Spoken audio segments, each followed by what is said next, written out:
I had been warned by the locals to avoid venturing out at night, but I couldn't resist the pull of the unknown.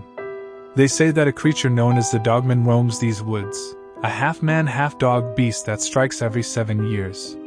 The stories of the Dogman have been passed down through the generations, but I never believed in it.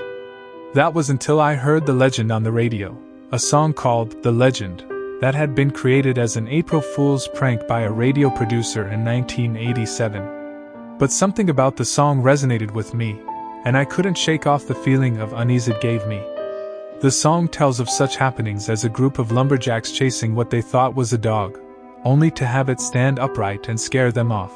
Horses found dead of fright with dog tracks nearby, and a group of hippies in a van being confronted by a grinning dog face at the window. It ends on an ominous note, warning listeners not to go out at night. As I trudged deeper into the woods, I heard rustling in the bushes. My heart raced as I prepared for the worst. But then I saw it. The Dogman, standing on 2 legs, its eyes glowing in the darkness.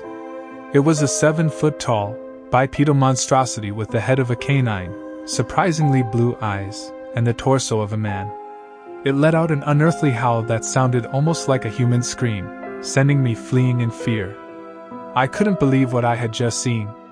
Was it real or just my imagination? I didn't know, but one thing was for sure, the stories of the Dogman were not just a legend anymore. I would never forget this encounter, and the fear it instilled in me will never go away. As I made my way back home, I couldn't help but wonder, have the Dogmen gone away? Have they disappeared? I don't know for sure, but one thing's for certain, I will never go back to the Northwoods again. The twisted trees and the unknown horrors that lurked within would haunt me forever. I couldn't help the feeling of unease that the song, The Legend, gave me. It was like it was speaking directly to me. I started to research more about the Dogman, and found out that the creature, also known as the Michigan Dogman, had been spotted by many people over the years, and there were even eyewitness accounts of it attacking and injuring humans. I also found out that the creature was not a creation of folklore, but a real creature that existed in the wild. I knew I had to tell my story, to warn others of the danger that lurked in the Northwoods, and to shed light on this mysterious creature. I contacted the radio station that had aired the Legend, and shared my experience with them. They were shocked and immediately aired my story. The news spread quickly, and people from all over started to come forward with their own encounters with the Dogman. As my story gained more attention, I decided to delve deeper into the mystery of the Dogman. I contacted local cryptozoologists and researchers, and even hired a guide to take me back into the Northwoods to investigate further. We set out early in the morning, armed with cameras, recording equipment, and various other tools to help us in our search. As we entered the woods, the guide told me of other sightings and encounters that had been reported in the area. He also shared with me some of the theories that had been proposed to explain the creature's existence, including the possibility of a genetic mutation or a previously undiscovered species. As we walked deeper into the woods, I couldn't shake off the feeling of unease that had been with me since my first encounter with the Dogman. I kept my eyes peeled for any sign of the creature, but nothing seemed out of the ordinary. Suddenly, we heard a rustling in the bushes. My heart raced as I prepared for the worst. But then we saw it. The Dogman, standing on 2 legs, its eyes glowing in the darkness. It let out a deafening howl that sent shivers down my spine. We quickly snapped a few pictures and recorded some footage before the creature ran off into the darkness. We were ecstatic. We had finally captured proof of the Dogman's existence.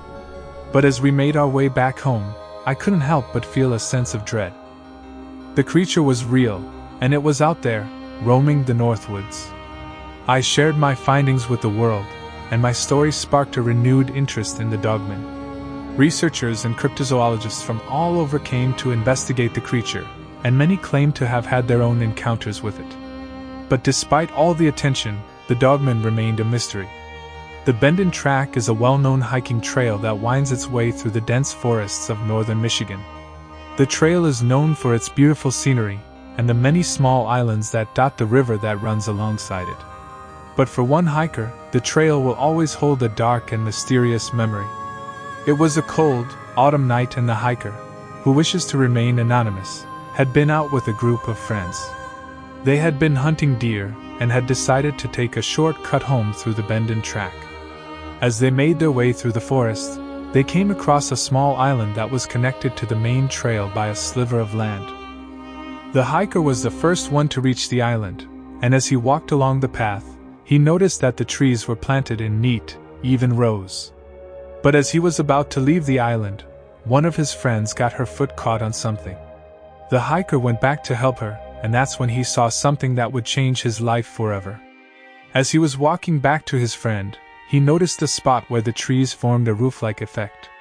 It was a beautiful sight, especially at night with the moon shining through. But at that moment, he saw something that made him run out of the island in a hurry. He couldn't explain to his friend what he had seen, but he knew that it was something tall and not human-like. His friend didn't believe him, but he never questioned it either. The hiker never went back to the island again, and still to this day, he is not sure what he saw that night. But he knows that he will never forget the fear he felt and the unease that still lingers. Years later, the hiker heard of another sighting on the bend-in track, and it was then that he realized that he wasn't the only one who had seen something mysterious in the forest. He knew that he would never forget that night and the fear that still lingers. But he also knew that the bend-in track would always hold a special place in his heart, a place where the unknown and the mysterious still reside.